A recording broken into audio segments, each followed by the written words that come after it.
Structural drawing এর ধারাবাহিক পর্বে আপনাকে স্বাগত। ভিউয়ার্স, আজকে আমরা যে বিষয়টি সম্পর্কে জানবো সেটা হচ্ছে পাইল। তো এই পেজটি কিন্তু পাইলের বিস্তারিত এখানে উল্লেখ করে দেওয়া রয়েছে। যখন আপনি একটি পাইল কাস্টিং করবেন, সেই কাস্টিং করার পূর্বে যেই বিষয়গুলো থাকা প্রয়োজন এবং যেগুলো দেখে আপনি এই পাইলটি কাস্টিং করতে পারেন বা পাইলের কাজটি সম্পাদন করতে পারেন, সেই বিষয়বস্তু কিন্তু এখানে উল্লেখ করা রয়েছে। তো ভিউয়ার্স, প্রথমে আমরা দেখে আসি এই যে টেবিলটি আপনারা এখানে দেখতে পাচ্ছেন, সেই টেবিলটি সম্পর্কে আমরা একটু জেনে আসি। তো টেবিলটি মূলত দেয়া রয়েছে পাইল শিডিউল, অর্থাৎ এখানে প্রথম থেকে দেখেন পাইল ক্যাপ আইডি, অর্থাৎ একটি ড্রয়িংয়ে কিন্তু অনেক প্রকার পাইল থাকতে পারে। তো এখানে মূলত সেটি উল্লেখ করা রয়েছে যেখানে কত প্রকারের পাইল এই ডিজাইনটিতে রয়েছে, সেই প্রকারের পাইলের ডিটেলসও এখানে দেওয়া রয়েছে। তো আমরা একটু দেখি পিসি অন এ, পিসি টু, প্রত্যেকটি কিন্তু ইন্ডিভিজুয়ালি আপনারা এখান থেকে পেয়ে যাবেন কোনটা কত ফিট বোরিং হবে এবং কোনটার কত ডায়া এবং কোনটা কত পরিমাণে রয়েছে। তো দেখুন, এখানে যদি আমি একটু আসি নং অফ পাইল। তো এই নং অফ পাইল বলতে আমরা কি বুঝি? তো এটা হচ্ছে পিসি অনে কয়টা পাইল রয়েছে, অর্থাৎ এই যে পাইল ক্যাপটি হবে সেই পাইল ক্যাপটিতে কয়টি পাইল রয়েছে। এটা হচ্ছে দুটি পাইল রয়েছে। দেখুন, এই ড্রয়িংটিতে যদি আমি একটু আসি, দেখুন এই যে দেখুন পিসি অন। তো পিসি অনে কয়টি পাইল রয়েছে দেখুন, একটি এবং এখানে একটি। তো এটি মূলত এখানে বোঝানো হয়েছে। তো আমার পিসি অনে কয়টি পাইল রয়েছে। এরপরে ডায়া অফ পাইল, এই যে পাইলটি হবে সেই পাইলটির ডায়াটি কত হবে। তো এখানে দেখতে পেয়েছেন এখানে পাইলটির ডায়া রয়েছে 20 ইঞ্চি।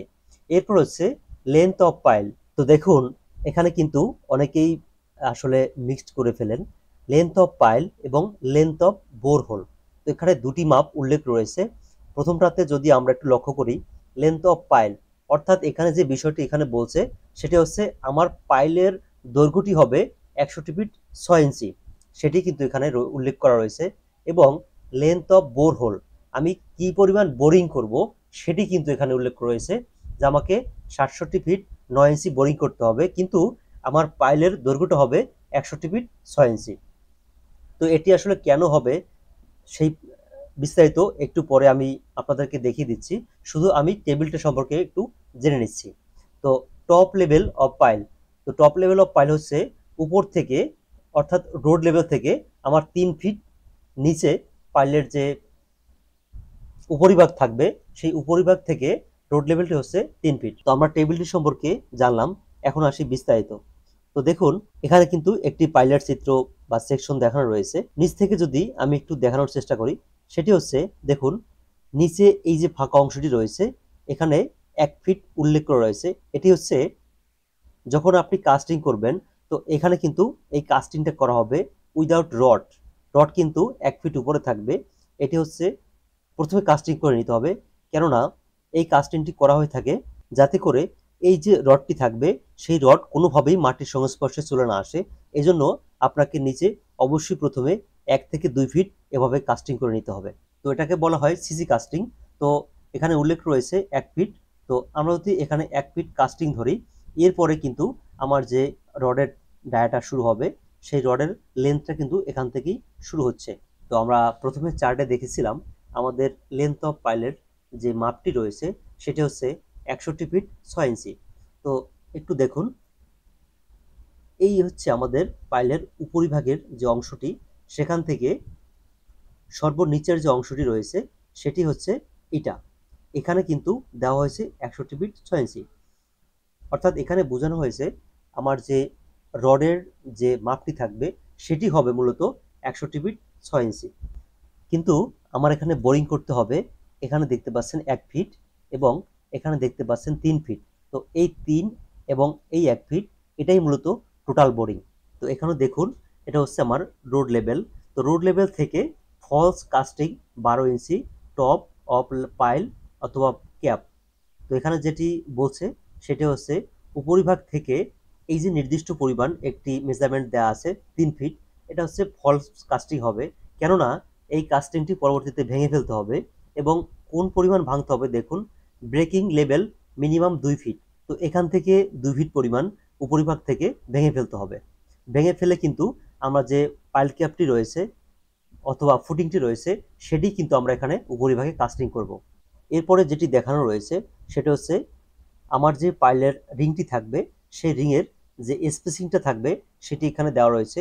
দেখুন 10 milli dia 4 inch centre to centre, অর্থাৎ এই যে মাপটি থাকবে এখান থেকে এই মাপ পর্যন্ত আমাকে 10 milli dia 4 inch centre to centre দিতে হবে। আমি যদি একটু নিচে আসি তো এখানে দেখুন দেওয়া রয়েছে 10 milli dia 7 inch centre to centre, অর্থাৎ এই যে জায়গাটুক থাকবে উপরিভাগ থেকে এই জায়গাটুক রেখে নিচের যে অংশটুকু থাকবে সেটির স্পেসিংটা হচ্ছে 10 milli dia 7 inch centre to centre.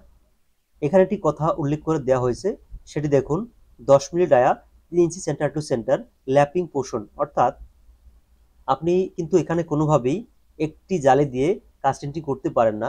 সুতরাং এখানে আপনাকে অবশ্যই দুটি জালির সমন্বয়ে এই খাসির জালিটি প্রস্তুত করতে হবে।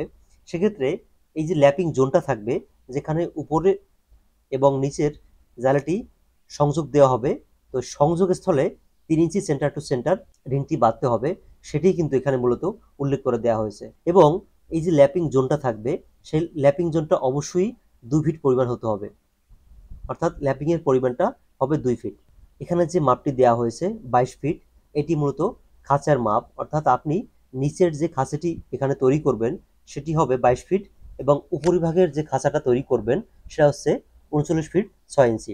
এই দুটি খাঁচার সমন্বয়ে কিন্তু আপনাকে এই 61 ফিট 6 ইঞ্চি একটি খাঁচা প্রস্তুত করতে হবে। তো এখানে কিছু নোটস দেওয়া রয়েছে, আমরা একটু নোটস সম্পর্কে জানবো। Note for pile materials specification, অর্থাৎ এখানে পাইলের ম্যাটেরিয়ালসের যে বিস্তারিত বর্ণনা এখানে দেওয়া রয়েছে।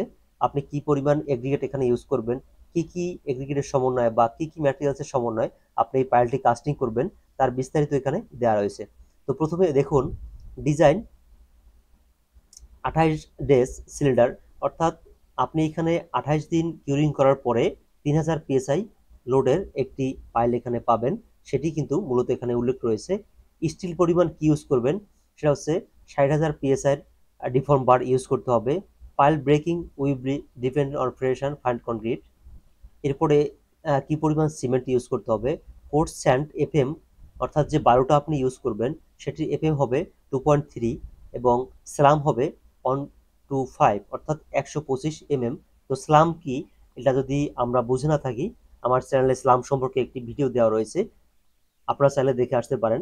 এবং ক্লিয়ার কভার কত হবে, এখানে ক্লিয়ার কভার দেওয়া রয়েছে 75 mm। তো 75 মূলত হচ্ছে 3 ইঞ্চি, এখানে হচ্ছে চারিপাশে 3 ইঞ্চি ক্লিয়ার কভার থাকবে।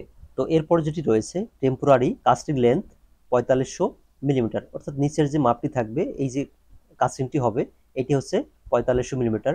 Use bentonite slurry if required. তো এই ভেন্টোনাইট সম্পর্কে বলতে গেলে এটি হচ্ছে এক ধরনের পাউডার। তো এই ভেন্টোনাইট আমরা কখনো ইউজ করব, তো ভেন্টোনাইটটি হচ্ছে আমরা ইউজ করব তখনই যখন আমার জমিতে পর্যাপ্ত পরিমাণ কাদা না থাকবে, যখন ফ্রেশ পানি পাবো, তো সেটাকে ঘন করার জন্য মূলত আমরা এই ভেন্টোনাইটটি ইউজ করে থাকি। Pile bearing capacity read from soil test, অর্থাৎ সয়েল টেস্ট দেখে আমরা বুঝবো। এবং নিচে কিছু ইনফরমেশন দেওয়া রয়েছে, দেখুন এটি হচ্ছে আমার পাইলের যে কাস্টিংটি হবে সেই কাস্টিংয়ের ডায়া এখানে উল্লেখ রয়েছে 20 ইঞ্চি। এবং এটা মূলত মেইন যে রডটি থাকবে সেটি এখানে বোঝানো হয়েছে। মেইন রডটি থাকবে 16 মিলি 6টা, অর্থাৎ এই দেখুন 6টা 16 মিলি বার এখানে ইউজ করতে হবে। এবং রিং যেটি থাকবে সেটি 10 মিলি রিং ইউজ করতে হবে, এটি মূলত এখানে উল্লেখ রয়েছে। তো ডান দিকে একটি নোটে যে বিষয়টি উল্লেখ রয়েছে সেটা হচ্ছে bore length may very less about 2 feet to 3 feet from provided length, অর্থাৎ আমরা যখন এই পাইলটি কাস্টিং করার পরে যখন নিচের গ্রাউন্ডের কাজ শুরু করব তখন আসলে কি পরিমাণ মাটি কেটে আমি পাইল ক্যাপ কাস্টিং করব সেটি কিন্তু এই নোটে এখানে উল্লেখ রয়েছে। দেখুন প্রথমত রোড লেভেল থেকে এখানে যেটি দেওয়া রয়েছে সেটা হচ্ছে 3 ফিট, এরপরে হচ্ছে 2 ফিট। তো এখানে নোটে যে বিষয়টি উল্লেখ রয়েছে সেটি হচ্ছে যখন আমার সয়েলের কন্ডিশন খারাপ কিংবা ভালো হবে সেটি দিক বিবেচনা করে এই যে মাপটি থাকবে সেটি কম বেশি হতে পারে, এটি মূলত এখানে নোট আকারে দেওয়া রয়েছে। তো এই ছিল মূলত পাইল সম্পর্কে বিস্তারিত। এরপরেও যদি আপনাদের কোনো প্রশ্ন থেকে থাকে অবশ্যই কমেন্টস করে জানাবেন, আমি আপনাদেরকে সঠিক তথ্য দেওয়ার চেষ্টা করব। দেখা হবে পরবর্তী ভিডিওতে। ধন্যবাদ।